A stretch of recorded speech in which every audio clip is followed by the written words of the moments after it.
Bonjour à toutes et à tous. Nous sommes le 15 janvier 2022. Mon nom est Claude Laferrière, maître Claude Laferrière. Je produis cette vidéo à des fins d'éducation populaire, donc je n'attends aucune somme d'argent de part de mes followers, que je remercie. Je vous remercie aussi pour les likes que vous m'avez donnés pour les autres vidéos. Mon background est en philosophie et en droit. J'ai travaillé pour les services correctionnels pendant 28 années. J'ai fait du bénévolat pour le barreau du Québec. J'ai fait du bénévolat pour les victimes d'actes criminels. J'ai publié plusieurs ouvrages en matière de sécurité nationale. Et voilà. J'ai fait cette courte vidéo que je veux courte en raison des déclarations récentes du premier ministre de la province de Québec, je dis bien de la province de Québec, au sujet d'une charge fiscale visant les non-vaccinés. J'ai quelques commentaires, quelques courts commentaires à faire là-dessus. Je ne pouvais pas ne pas réagir. D'abord, en ce qui concerne la charge, cette idée d'une charge fiscale, la première question que je me pose, est-ce qu'elle va être tirée ou évaluée ou fixée, déterminée en fonction du revenu brut d'un citoyen ou du revenu imposable?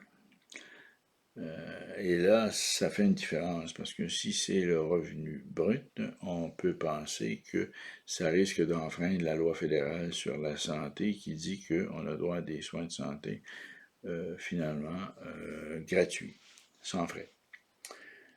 Si c'est sur la base du revenu imposable, là, se pose la question d'une taxe sur une taxe, ce qui est illégal en soi, donc qui a suscité un débat à une certaine époque autour de la TPS des véhicules. Donc on risque de retourner dans un même vieux film. Donc voilà, ça c'est mes deux premiers commentaires. Mon troisième commentaire en ce qui concerne la charge fiscale, c'est qu'est-ce qui va arriver des retraités, n'est-ce pas? Il y a des retraités qui sont non vaccinés. Qu'est-ce qui va arriver d'eux? Comment va-t-on déterminer cette punition, cette charge fiscale supplémentaire? Ce qui pose aussi la question pour les assistés sociaux, n'est-ce pas? Ou pour les gens qui n'ont plus d'emploi, qui sont sur l'assurance emploi. Donc, vous voyez un peu la problématique lorsque le revenu est incertain ou temporaire. Donc, voilà. Quel va être, en d'autres termes, le genre ou le type de revenu qui va servir à évaluer cette charge fiscale, qui est en fait une amende déguisée, là. Et voilà. Donc, revenu brut, revenu imposable, qu'en est-il des revenus des retraités, des assistés sociaux? Ça, c'est des questions à déterminer. Et déjà là, il y a un problème avec la loi sur la santé et l'idée d'une taxe sur une taxe. L'autre, je vous dirais, volet d'argument contre une charge fiscale, c'est le principe de l'équité fiscale. Le principe de l'équité fiscale existe en common law.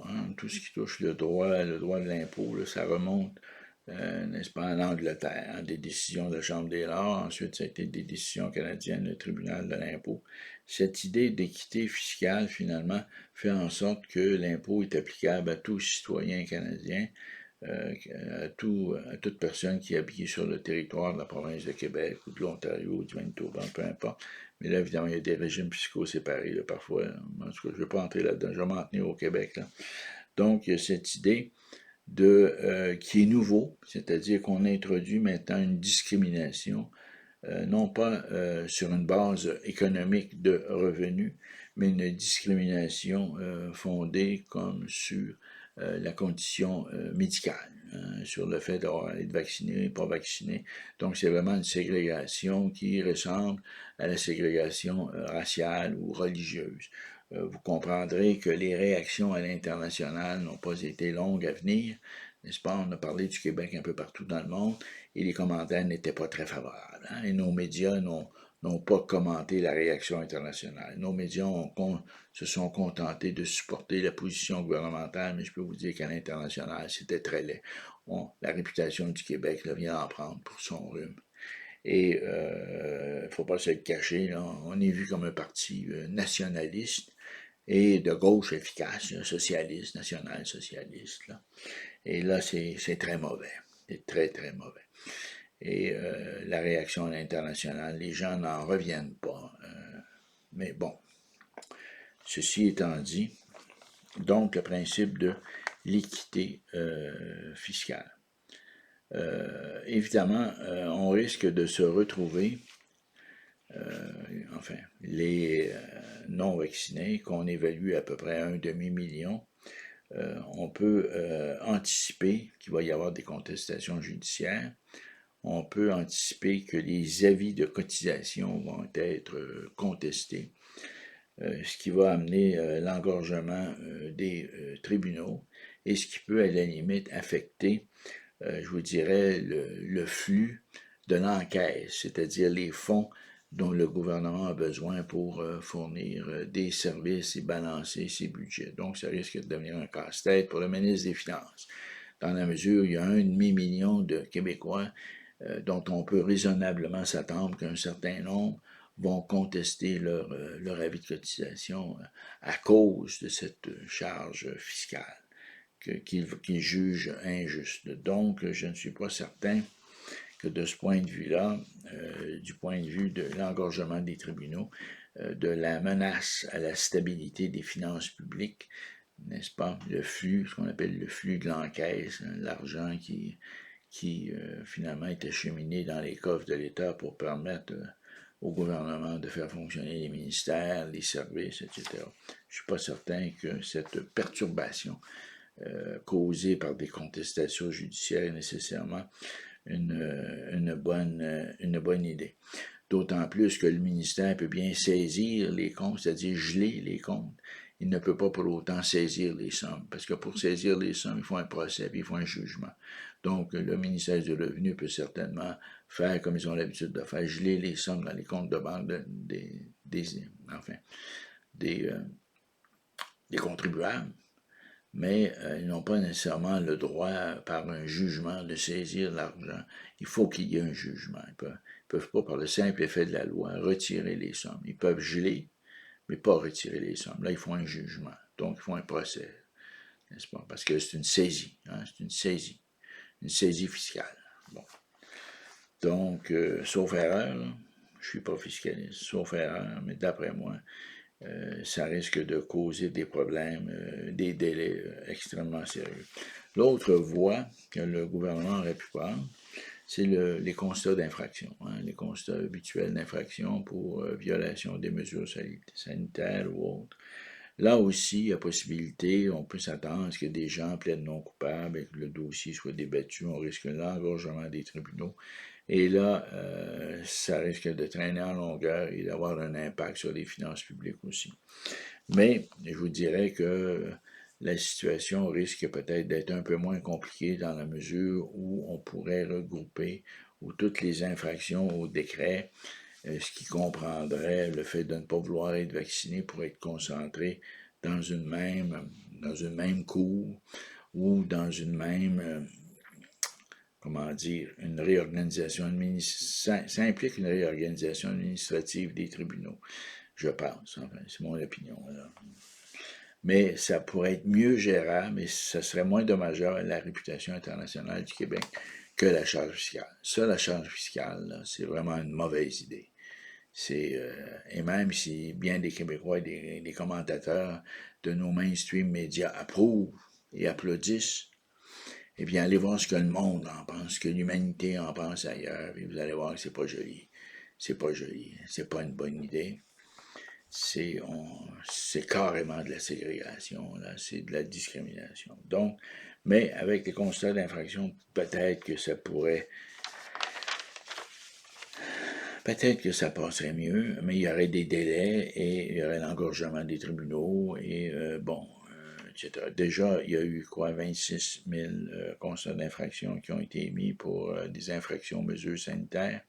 On peut penser qu'il va y avoir des contestations là-dessus. C'est énorme, là. Ben, écoutez, là, les juges ne sont pas des Wonder Woman et des Superman. Là. Bon, il faut être réaliste. Donc, finalement, des solutions. Des solutions pour sortir de la pandémie actuelle. Bon, voilà. Essayons d'être positifs un peu, là. D'abord, reconnaître le principe de l'immunité naturelle. Hein. Après 75% de personnes vaccinées, le 25%, c'est l'immunité naturelle. Et là, normalement, le problème devrait se régler, aurait dû se régler. Mais là, on est rendu à des taux de vaccination très élevés. Et le problème est aussi grave parce que le virus se propage, mais il est plus faible. Ce qui est conforme aux données de la virologie. Il se propage, mais il est beaucoup affaibli. Donc, je pense qu'il serait temps de reconnaître le principe de l'immunité naturelle. Deuxièmement, la médication. Il faut s'orienter définitivement vers une médication qui serait efficace. Et il y en a eu, il y en a. Il y a en France, au Japon, en Chine. Dans plusieurs pays, ils ont développé leur propre médication. Évidemment, il y a le fameux Dr Raoult, là, avec son hydroxychloroquine et l'ivermectine, enfin, je le prononce mal. Et Merck et Pfizer travaillent sur des projets de médication. Moi, je pense que les gouvernements doivent avoir, comme on dit, all hands on deck, garder toutes les options ouvertes et ne pas exclure une option, ne pas exclure la médication. La médication va jouer un rôle important. Troisièmement, un troisième commentaire que je vais faire, et là je vais peut-être faire sourciller. Moi je pense que quand l'immense majorité des Québécois a reçu 2 doses, et ces 2 doses fonctionnent à 30%. Immunité à 30%. Vous achetez une automobile, elle fonctionne à 30%. Vous achetez une maison, 30%. Qu'est-ce que vous faites? 30% en modèle binaire, c'est comme 0, hein, 0, 1. C'est comme 0. Moi, un étudiant qui passe son examen à 30%, en réalité, c'est 0. Passe pas. Au-dessus de 50%, c'est 1. En bas de 50%, c'est 0. Donc, ça veut dire que le gouvernement s'est fait rouler dans la farine. Voilà. Ça veut dire qu'il faudrait penser très sérieusement à envisager une révision de tous les contrats qui ont été signés avec les grandes compagnies pharmaceutiques au sujet de leur ARN messager et commencer à poser des questions. Ouvrir la porte à la médication et commencer à poser des questions. Parce que là, on va se retrouver avec une troisième dose, une quatrième dose. La troisième dose va être bonne pour combien de temps? Quatrième dose, on va peut-être avoir un autre variant, là. Avec les vaccins, là, je pense qu'il y a un problème. Je ne suis pas un spécialiste, je ne suis pas un médecin.